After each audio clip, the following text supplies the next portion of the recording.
Hello and welcome to yet another episode of Beyond the Courts with Malak and me. We're here today to discuss a very interesting judgment of the Supreme Court of India in the case of TVF Media.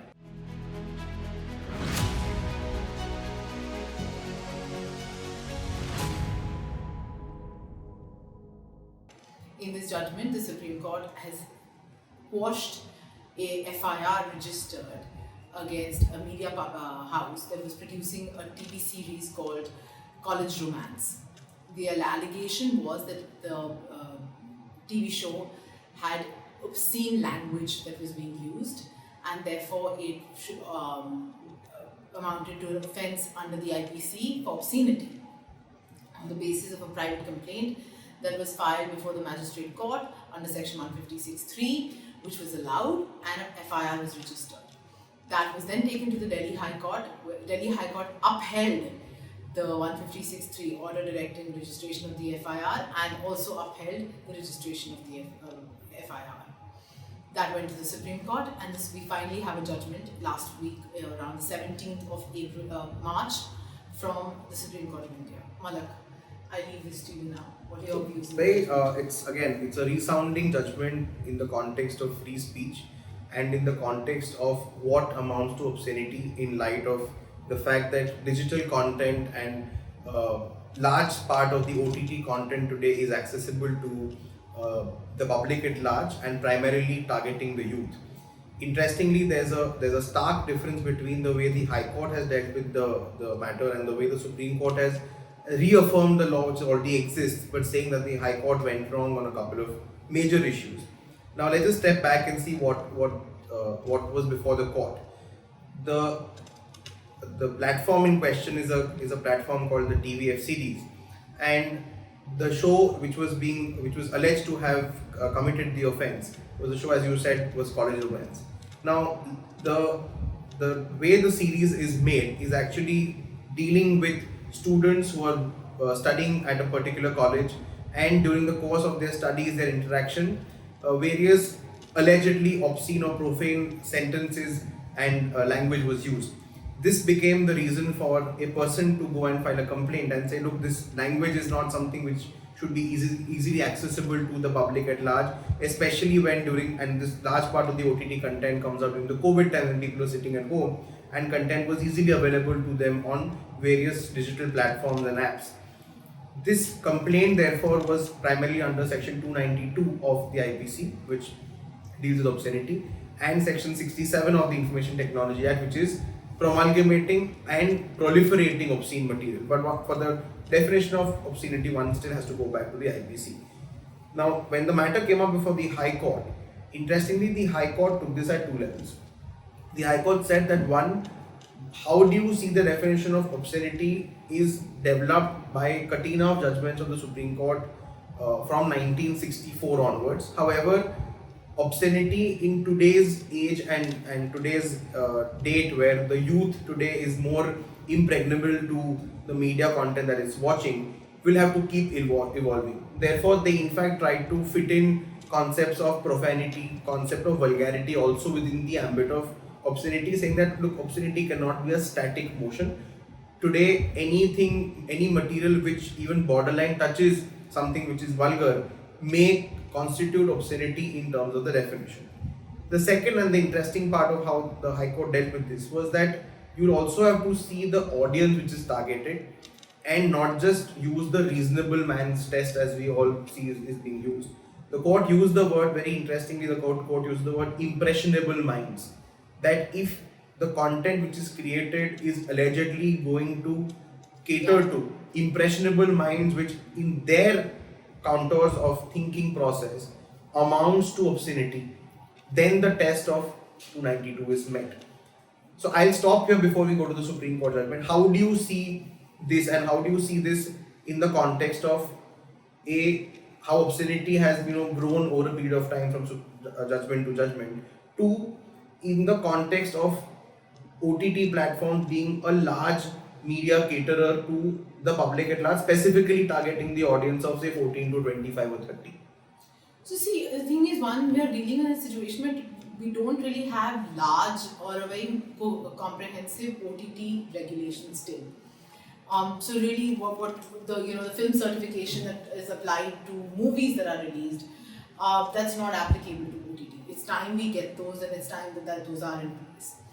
But two, I think OTT is very real in terms of the content they produce. It's literally the language that's used, the manner in speaking, the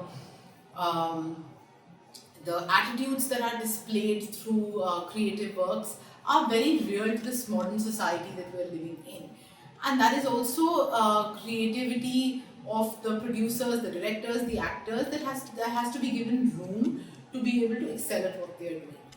Of late, yes, we are living in a society where the law needs to step in and needs to create a check and balance, because everybody seems to be very sensitive. We've also seen how sedation became a big issue for even somebody doing a comedy show. They were faced with sedation charges. Of course, the Supreme Court had to come in and stay those proceedings. So the strange part is the obligation on courts to be more robust on issues like this has suddenly grown, because society, which is even though growing and evolving, is becoming more and more sensitive. Or maybe there are certain actors and players in society who want to sensationalize things for reasons best known to them. What the Delhi High Court did in terms of its judgment that was then taken to the Supreme Court and finally set aside was took a rather conservative view, took a very protectionist view, which is only going to create more and more problems for creative avenues. And that is what the Supreme Court has acknowledged and therefore set aside the judgment. It is once again a big victory for fundamental rights under Article 19.2, under Article 19.1g, and said that the 19, even though we have 19.2 which says that you can have reasonable restrictions, but like you said, the test is of a reasonable man. It did not find this to be obscene in any manner. It may not be very appropriate for college-going kids to have used that kind of language on an OTT platform, but by no yardstick can it be classified as obscene and therefore resulting in an FIR. In fact, the most interesting part about the Supreme Court judgment is I see it in three parts. Number one, the fact that they have upheld the right to free speech under 19.1a as the pedestal to test obscenity, which in fact, while the law has developed from 1964 till date, you are still at every point of time going back to the classic judgment of the Supreme Court in Ranjit Udeshi, because when Ranjit Udeshi, the court dealt with tests laid down to gauge what obscenity is, the court in very prudent and very nice terms also said that obscenity is also, along with society, a changing term. So what may be obscene today may not be obscene tomorrow. But merely because one person finds it obscene does not meet the test of obscenity, because you will have to seeing that for a public at large is something really that obscene that it cannot be in the public domain. So let's take that example of that book, Lady Chatelier's Lover. Yeah. Now, people termed it to be something which was egregious because no one would have anticipated that the book would talk about sexuality or marital status in such an explicit term. If you come to take that book in today's age, and we've seen large number of these issues come up in a day-to-day life before courts, etc., one may actually go back and question the test of obscenity with respect to that book in that particular age and time. Today it may not be so, which is why the Supreme Court has probably in the best explicit terms possible said that while test of obscenity may be catered to and we'll have to keep getting checked on a case-to-case basis, the most important fulcrum was they've said that nothing like profanity, vulgarity, use of bad language can ever amount to obscenity, because obscenity has a test which is at a much higher level. So, for example, courts have over a period of time discussed the Hicklin test, that if one is to read that material and actually feel that he is getting his mind is getting colored or being used by that particular medium, either be it a book or a video, then it may actually amount to obscenity, is something which the court has said may be true. But to say that merely because I have alleged something to be profane or alleged something to be vulgar, maybe by use of bad language, maybe by dissing a religious text, or maybe by in fact even criticizing a religious principle, may not amount to obscenity, because that is where the person's perception comes in. I think that's a great test that the Supreme Court today has revalidated. Yeah, it's because perception is very different from person to person. It's obviously based on their own sort of exposure and experience, and the law has to come in to standardize the test of obscenity, because otherwise we will run the risk of really fringing upon every citizen's Article 19 rights, and you can't keep using 19(2) to come in to infringe those rights. Absolutely, and which is where or limit those rights actually. Which is where issues of pre-censorship of for example, the fact check unit which is being brought in by the IT rules amendment will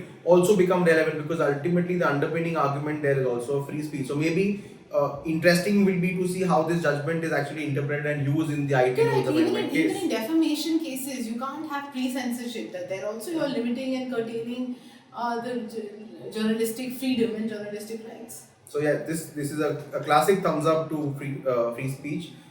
It's a big motivation to OTT platform producers, content creators, that things are all good and the courts are watching them. They can be as creative as they can be, but because they don't have to run the risk of criminal proceedings. So that's it from us. Thank you for watching. Thank you. Please stay tuned.